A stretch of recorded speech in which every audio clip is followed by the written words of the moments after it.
तो हेलो पिला माने आशा करुच्ची समस्ते बहुत ही भल थे जमीक आमर आपणकर आईसीटी क्लास को आम मैंने कंटिन्यू करूँ प्रीवियस वीडियो रे मैंने आपणकर वर्चुअल क्लासरूम विषय पढ़ी तो आज आम मैंने आपणकर यूनिट जो रही आपणकर 5 तार लास्ट क्वेश्चन को आज आम मैंने डिस्कसन करवा सहित आप यूनिट 5 टा कंप्लीट हो नेक्स्ट आम यूनिट 4 स्टार्ट करदे डेरी करवानी आउ तो चलतु स्टार्ट करवा आज आपनकर वीडियो ओपन एजुकेशनल रिसोर्सेज जोटा कि मुझे ऑलरेडी मार्क करती देखिपे आपंकर शॉर्ट क्वेश्चन टाइप रे एटा आपनकर आसे बुझिपारे शॉर्ट क्वेश्चन टाइप रे आसे ताको आपण माने पढ़ी की गले बहुत इजी जिनस रोचे पढ़ी की जातु बिंदास आपण माने 5 मार्क पाइबे एग्जाम रे आउ डेरी न करी चलतु स्टार्ट करवा तो ओपन एजुकेशनल रिसोर्स बा OER कौन कहली पिला माने OER कौन ना there is a teaching learning and research material that are freely available for use by anyone without any cost or legal barrier ये होचे आपनकर टीचिंग पई बा आपनकर शिखिबा पई बा लर्निंग पई एमिजी रिसोर्स माने बा मटेरियल जहा को कि आमे फ्रीली पाई परिबु without any cost without any पैसा विदाउट एनी बाधा बुझिपारे तार मीनिंग हूँ यहाँ जो जिनस आमर दरकार आसूची पढ़ाई हो पढ़ाई हो रिसर्च कम सब जो आसूची एमती किसी जिनस रही जोड़ा कि आम विदाउट एनी कॉस्ट बा without any legal barrier barrier माने बुझीपार तो विदाउट एनी बाधा आम ताको फ्रीली एवेलेबल करें आम कहवा ओपन एजुकेशनल रिसोर्स बुझीगला कौन कौन रोचे this resources are typically made available with open license license सहित से आपंकर मिल that allows user to freely use modify and share the content बुझीपारे एतिक जाए आपंकर पूरा पूरी क्लीयर थी गोटे लाइसेंस पाई आपण मैंने जिनस को यूज करेंगे विथ मॉडिफाई करेंगे शेयर करेंगे कंटेंट को हो नेक्स्ट कौन देजी नेक्स्ट देला आपंकर एडवांटेजेस कौन कौन तार रोचे देखते एडवांटेजेस आपंकर कौन कौन ओपन एजुकेशनल रिसोर्सेज ओपन माने तो बुझीपार ना खोला आपंकर एजुकेशनल रिसोर्स माने खोला माने कौन बाहर खोला हो पड़ी ना ओपन माने समस्त से फ्री समस्त यूज करेंगे समस्त व्यवहार करें अच्छा कौन कौन तार एडवांटेज रोज फास्ट मुझे लिखी देखो expanded access to learning can be accessed anywhere at any time sorry accessed नुहे एटा आपन एक्सेस अच्छा एक्सेस जोड़ा कहते आप यूज कर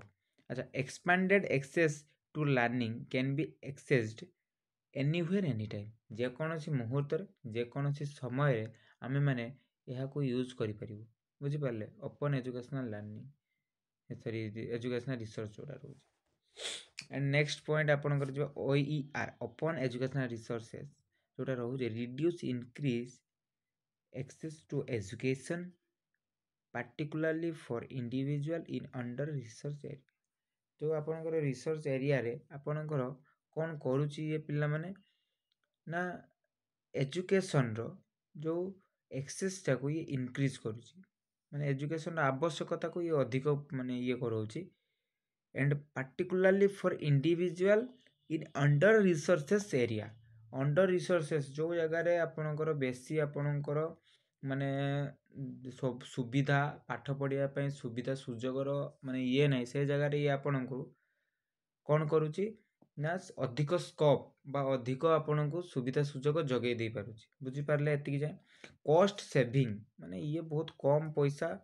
रे आपण को मिल जाई पारे it means it reduces the financial burden of a purchasing expensive books subscriptions based on educational resources आपण गोटे पाठटे पढ़े तापाई आपण को विभिन्न प्रकार सब्सक्रिप्शन टे नहीं पड़ो कि आपण विभिन्न गोटे टेक्स्ट बुक टे माने बय करेंगे कि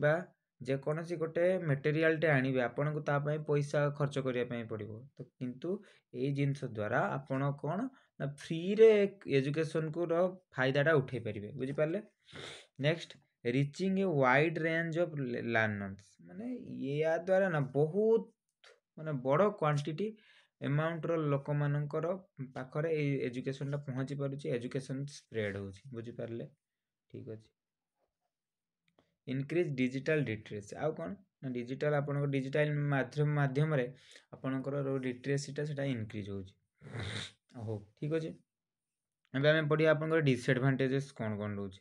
ଡିସଆଡ଼ଭାଣ୍ଟେଜେସ୍ ଛୁଆମାନେ କ'ଣ କ'ଣ ରହିବ ନା quality, ରିଲାଏବିଲିଟି consent, some online material can be edited by one। ଆଚ୍ଛା,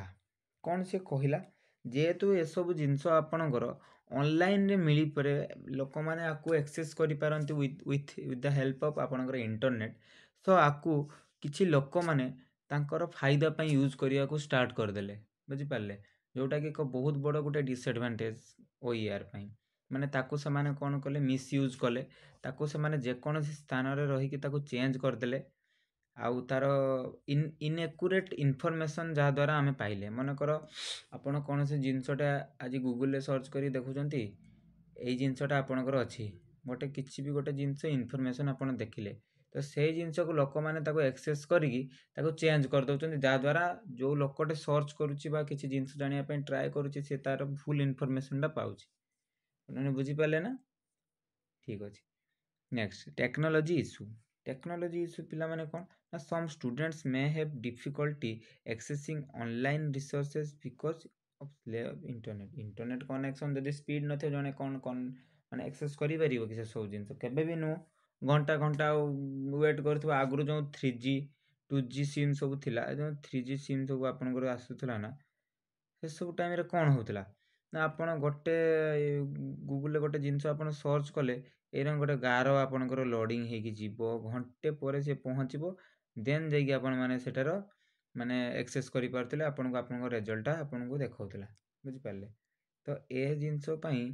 ଆପଣମାନଙ୍କୁ କେବେ ବି ମାନେ କୌଣସି ଜିନିଷର ଆମେ ଯେଉଁ କହୁନି କିଛିଟା ଆଡ଼ଭାଣ୍ଟେଜ୍ ରହୁଛି, କିଛିଟା ଡିସଆଡ଼ଭାଣ୍ଟେଜ୍ ରହୁଛି, ତ ଏସବୁ ଜିନିଷ ହେଉଛି ତାର ଡିସଆଡ଼ଭାଣ୍ଟେଜ୍।